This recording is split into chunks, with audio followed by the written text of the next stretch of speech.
மதுரை மாவட்டம் உசிலம்பட்டி அருகே கார் விபத்தில் ஒரே குடும்பத்தைச் சேர்ந்த குழந்தை உட்பட 4 பேர் உயிரிழந்த சம்பவம் அப்பகுதியில் பெரும் சோகத்தை ஏற்படுத்தியுள்ளது. மேலும் சாலையை கடக்க முயன்றபோது இவ்விபத்து ஏற்பட்டதில் 3 பேர் படுகாயங்களுடன் மருத்துவமனையில் அனுமதிக்கப்பட்டுள்ளனர். தென்காசி மாவட்டம் கடையம் பகுதியில் பாஜக ஒன்றிய அலுவலகத்தை மாவட்ட செயலாளர் ஆனந்த் ஐயாசாமி திறந்து வைத்து சிறப்பித்தார். மேலும் வரும் 2026ஆம் ஆண்டு நடைபெற இருக்கும் தேர்தல் குறித்து கலந்தாய்வு கூட்டம் மற்றும் ஆலோசனை கூட்டம் நடைபெற்ற நிலையில் இந்நிகழ்ச்சியில் பாஜகவை சேர்ந்த கிளை நிர்வாகிகள் பலர் கலந்து கொண்டனர்.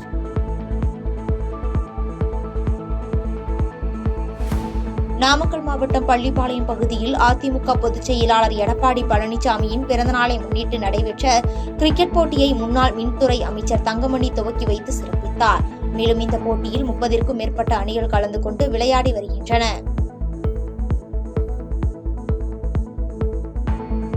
திருவாரூர் மாவட்டம் நன்னிலம் அருகே செய்தியாளர்களுக்கு பேட்டியளித்த நீர்வளத்துறை செயலாளர் ஜெயகாந்தன், டெல்டா மாவட்டங்களில் சிறப்பு தூர்வாரும் பணி 76% முடிந்துள்ளது எனவும் வரும் 31ஆம் தேதிக்குள் அனைத்து பணிகளும் நிறைவடையும் எனவும் தெரிவித்துள்ளார். மேலும் அவர் கொங்கராயநல்லூர் வாய்க்காலில் தூர்வாரி முடிக்கப்பட்ட பணிகளை நேரில் பார்வையிட்டு ஆய்வு செய்தார். வேலூர் மாவட்டத்தில் உள்ள ஸ்ரீ ஜலகண்டீஸ்வரர் ஆலயத்தில் சனி மகா பிரதோஷத்தை முன்னிட்டு பஞ்சமூர்த்திகள் அலங்காரம் மற்றும் தீபாராதனைகள் ஆகிய சிறப்பு நிகழ்ச்சிகள் வெகு விமர்சையாக நடைபெற்றது. இந்த சிறப்பு நிகழ்ச்சிகளில் ஆயிரக்கணக்கான மக்கள் கலந்து கொண்டு சுவாமி தரிசனம் செய்தனர். நாகை மாவட்டம் திருக்குவளையில் மாபெரும் கண் பரிசோதனை முகாம் பாஜக முன்னாள் மாவட்ட துணைத் தலைவர் வீரமணி தலைமையில் நடைபெற்ற நிலையில் இம்முகாமில் பங்கேற்ற பொதுமக்களில் 89 பேரை இலவச உள்விழி லென்ஸ் அறுவை சிகிச்சைக்காக பாண்டிச்சேரி அனுப்பி வைக்கப்பட்டுள்ளனர். மேலும் இந்த முகாமில் வாழக்கரை முன்னாள் ஊராட்சித் தலைவர் கலைச்செழியன், பாஜக ஒன்றிய பொதுச் செயலாளர் செந்தில் உள்ளிட்ட பலர் கலந்து கொண்டனர். கிருஷ்ணகிரி மாவட்டம் ஊத்தங்கரை அருகே கோடை விடுமுறையொட்டி ஏரியில் குளிக்கச் சென்ற 3 சிறுவர்களில் 2 சிறுவர்கள் நீரில் மூழ்கி உயிரிழந்த சம்பவம் அப்பகுதியில் பெரும் சோகத்தை ஏற்படுத்தியுள்ளது.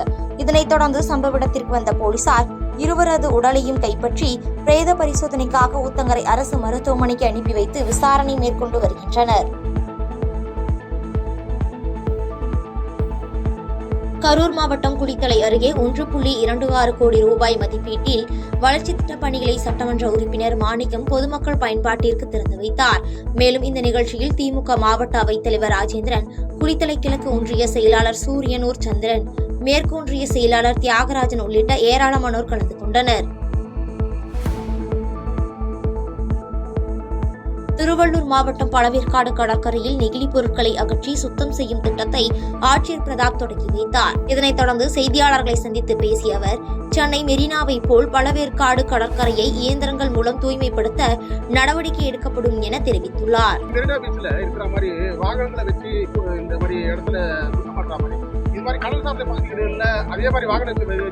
நல்ல முன்னெடுப்பு கண்டிப்பா பண்ணலாம். நம்ம சிஎஸ்ஆர்ல நம்ம அதையும் பிளான் குறைஞ்சபட்சம் டஸ்ட்பின் கண்டிப்பா இல்ல, இன்னைக்கு தான் ஆரம்பிச்சிருக்கிறோம். சோ ஸ்லோவா அந்த கொஞ்சம் மெஷர்ஸ், பேசிக் கம்யூனிட்டிஸ் எல்லாம் நம்ம பண்ணுவோம். காஞ்சிபுரம் மாவட்டம் ஸ்ரீபெரும்புத்தூர் அருகே ஹார்ட்வேர்ஸ் கடையில் பயங்கர தீ விபத்து ஏற்பட்டதில் 2 இருசக்கர வாகனங்கள் உட்பட பல லட்சம் ரூபாய் மதிப்பிலான பொருட்கள் தீயில் எரிந்து சேதமானது.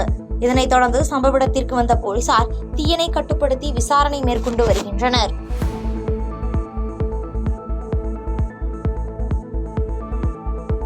செய்திகளை உடனுக்குடன் தெரிந்து கொள்ள கீழ்கண்ட கேபிள் மற்றும் டிடிஎச் நெட்வொர்க்குகளில் எம்நாடு செய்தி தொலைக்காட்சியை காணுங்கள். பாதகம் செய்பவரை கண்டால் நாம் பயம் கொள்ளலாகாது பாப்பா. மோதி மிதித்து விடு பாப்பா, அவர் முகத்தில் உமிழ்ந்து விடு பாப்பா.